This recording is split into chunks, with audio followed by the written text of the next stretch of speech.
Testi PISA i cili po mbahet si vjet në Kosovë ka filluar me 12 maj dhe do zgjas deri me 30 maj. Kjo do të jetë edhe tema për cilën do diskutojmë në këtë pjesë të tretë.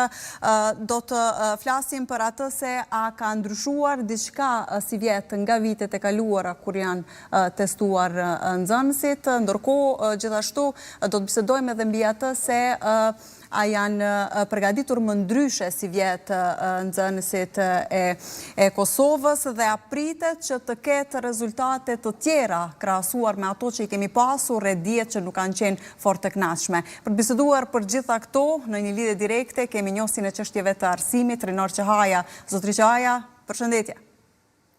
Mirësevgjeto. Ka filluar tashmë me 12 maj testimi PISA për nxënësit në Kosovë. Si vjet kemi një risi që bëhet për herë të parë në format digital, a pritet që të kemi ndryshime?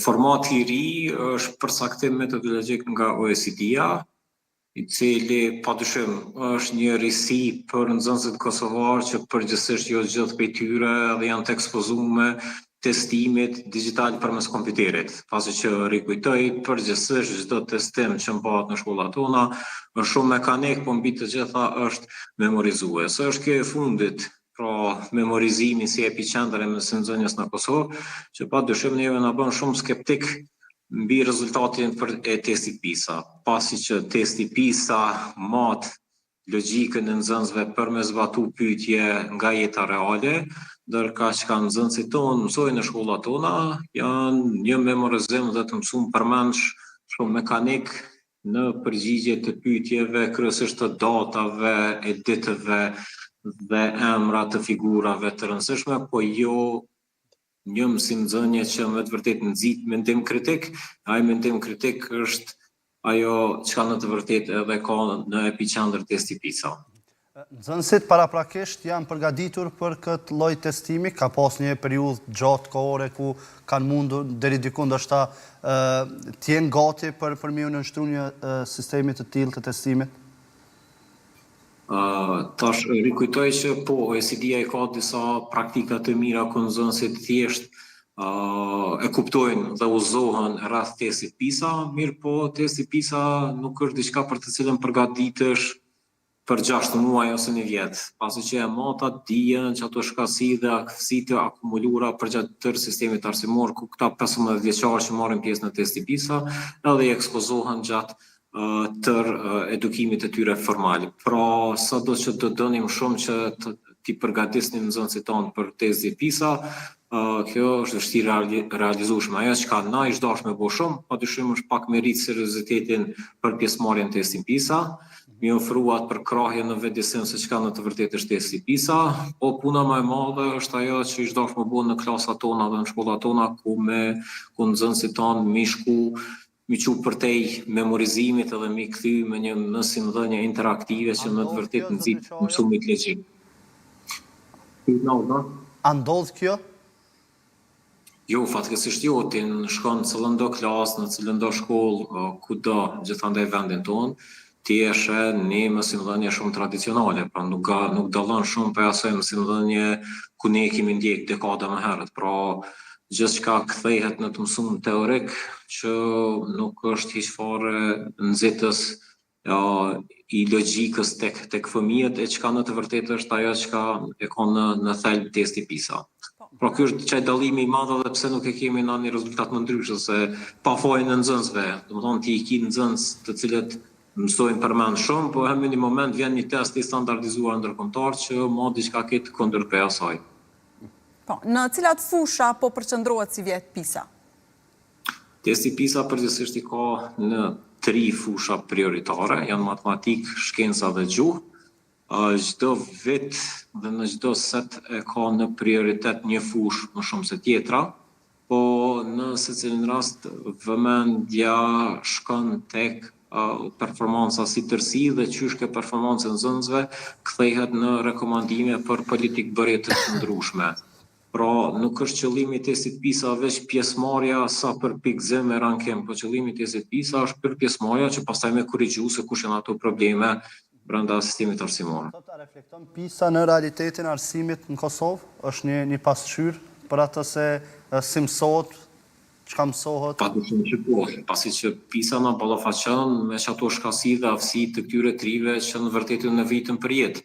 Që në fund të ditës për jetë dhe karrierë nuk na nevojitet as pesë të fryra atje, as iluzione i diplomimit, as iluzionet i kalueshmërisë në testin maturës, po të vyjnë të ri, të reja që në të vërtetë kanë një logjikë të shëndosh dhe dinë me shfrytëzu dijen nga shkolla në përfitim në situata të jetës së përditshme. E kjo është ajo që na rikujton dhe na prezanton me një besueshmëri dhe validitet statistikor testi PISA. Po, megjithatë ka ndonjë hap konkret drejt asaj se si të ndryshohet kjo, po them edhe kurrikula mësimore apo edhe mënyra e mësuarit, pasi e përmend edhe më herët që edhe sot nxënësit vazhdojnë të mësojnë në formën tradicionale, apo trajnohen mësuesit që ta ndryshojnë këtë formë të mësuarit, apo jemi ende aty ku kemi qenë më herët? Jo, nuk ka ndonjë ndryshim. Dhe ndryshimi nuk vije pa e prek nxënësin në klasë. Pra, ndryshimi duhet të prek mësimdhënia dhe nxënësin në klasë si një metodologji pedagogjike e përditësuar që në epicentër e ka nxënësin. Dhe derisa kjo nuk ndodh, atëherë edhe rezultatin testin PISA përgjithsisht do të jetë i njëjtë, pasi që formula e matjes dhe rezultateve është e njëjtë, nuk dallon. Po ajo që tek neve po ashtu nuk dallon është edhe të mësumit përmendshëm, memorizimit, të mësumit mekanik, që padyshim duhet me ndryshu, po që fatkeqësisht nuk vazhdon me ndryshu. Ka shumë debat, ka shumë premtime, po pak është ai ndryshimi në klasa dhe në shkollat tona. Po, a ka ndonjë dallim mes shkollave private dhe publike në këtë drejtim? Apo janë të njëjta në aspektin e mësimit? Nuk mundu me ardhë me një konkludim të tillë, përderisa pjesëmarrja në mas madhe në mostrën e testit PISA është kryesisht të nxënësve nga shkollat publike. Pra, kur pjesëmarrja tjetë më e rritur dhe e balancuar statistikisht mes institucioneve publike dhe private, padyshim që atëherë mundu me ardhë me konkludime se cili institucion sjell një cilësi më të rritur ose një performancë më të mirë. Mirpo statistikisht nga ajo që kanë është dëshmuar, dallimi do të jetë jo shumë signifikant. Rinar, sa i përket ndalemi pak edhe tek nxënësit. Sa mirët seriozisht ndoshta testi PISA nga ta, kur dihet se rezultatet janë thjesht një rankim i cili deri diku më pas është një pasqyrë lidhur me atë se ku gjendemi ne me arsimimin, përderisa nuk ndikon drejt për drejt në të ardhmen e tyre, kam fjalën për ata që i nënshtrohen testit, sa e marrin me seriozitet një testim të tillë? Ky është problem mendësie dhe e cila në vëmendje e ka papërgjegjësinë. Pra, ti gjithçysh duhet me performu mirë nëse ka një ndëshkim ose një shpërblim. Në moment të dush me performu mirë në test veç pse të vyjnë një 5 ose pse të vyjnë një 2 për me kalu vitin. Mirë, ti nuk dush me performu në test ose nuk përgatit për test, nëse nuk e ndjen ndonjë farë ndëshkimi për të njëjtën. Pra, kjo duhet me ndryshu, pasi që nxënësit do me kuptu që në fund të ditës është që ajo ndjekja e dijes nuk do të jetë për nota ose performancën në test, po është pikë përfitimi drejt për drejt për ta dhe për të ardhmen e tyre. Pra, do të shumë e punu në rritje të vetësimit të fëmijëve në shkollat tona, që me shku në marrja e dijes për të një testimi me nota. Se tani në momentin kur vjen një testim pa nota, normal që vjen ky anashkalim që ndodhet edhe me testin PISA. Po përgjithsisht OECD-a ka protokollet veçanta që po të ndjekeshin mirë, padyshim do të ofronin qatë spaku, qatë mirë informimin e mirë të fëmijëve, pjesëmarrës të cilët me shpresë që e marrin me seriozitet. Po këtu nuk është tani problemi mos serioziteti i vetë nxënësve, po është mos serioziteti edhe i administratorit. Kur nxënësi pjesëmarrës në testin PISA, e sheh aty administratorin që thotë hajde kryne më shpejt, dalë më shpejt se keni me nota. Ndodhen edhe këto, Rinar? Ka raste ku ndodhen këto? po qysh ndodhen edhe në testet e maturës e të arritshmërisë, pasi që po flasim për një tip njerëz, këto nuk është pjesëmarrja e mësimdhënësve dhe të nxënësve të tjerë të ndryshëm për atyre që kopjojnë dhe shpërdorin në test maturës dhe arritshmërisë. Mostra është e ngjashme. Janë mbi 7.000 nxënës pjesëmarrës 15 vjeçar të klasëve të 9 dhe të 10-ta, të cilët me qatë seriozitet qysh e marrin testin e arritshmërisë dhe të maturës, njëjtë e marrin edhe këta të PISA ose çfarë do testi standardizuar. Renar, paraprakisht informon nxënësit nëpër shkolla për rëndësinë e këtij testi, sepse po themi se deri diku ndoshta nuk e marrin me seriozitet shkaku që nuk pason një ndëshkim ose një shpërblim si rrjedhojë e rezultatit të testit, mirë po sa bëjnë arsimtarët, profesorët në këtë rast për të vetëdijsuar ndoshta nxënësit për rëndësinë që ky testim ka, sepse në fund ditës kjo është pasqyrë edhe e arsimtarëve tonë. OECD-a dhe mashti kanë protokolle të informimit të rrive, domthonë pjesëmarrës në këtë testim, që do thotë ish dash në rastin ideal që më shpëndafte tu shka me maj sesione informuese, po tash sa këto e kanë qatë seriozitet, sa zbatohen në tërsinë gjitha shkollat e gjitha mostrat, këto nuk e dina, domthonë është në mëshirën dhe vullnetin e mirë zyrtarëve të mashtit dhe të mësimdhënësve përgjegjës dhe drejtorëve të shkollave në shkollat përgjegjëse, përkatëse, që më ja jap atë informatën dhe më plasu në formë të duhur tek të rijet, tek trit pjesëmarrës në këtë testim. Po ka protokolle, po ka uzime, po ka. Sa shkojnë këto të nxënësit që ata se dina. Po, i përmendëm pak a shumë se në një vlerësim, në një arritje më të mirë, po them, të testit PISA, do të ishte që të ndryshonte mënyra e mësimdhënies, gjithsesi, a ka dhe diçka tjetër që do duhet të ndryshonte, a hyn këtu edhe prindërit edhe komunitetin përgjithësi, do duhet që të gjithë së bashku të ndryshonin në përmirësim të fëmijëve për të arritur më lart në testin PISA? Padyshim, dhe ky ndryshim nuk është i prekur, nuk e prek veç mësimdhënësin atje në klasë dhe me ja qit gishtin dhe fajin të mësimdhënësit, pse s'po shpjegon dhe s'po nxitet mendimin kritik.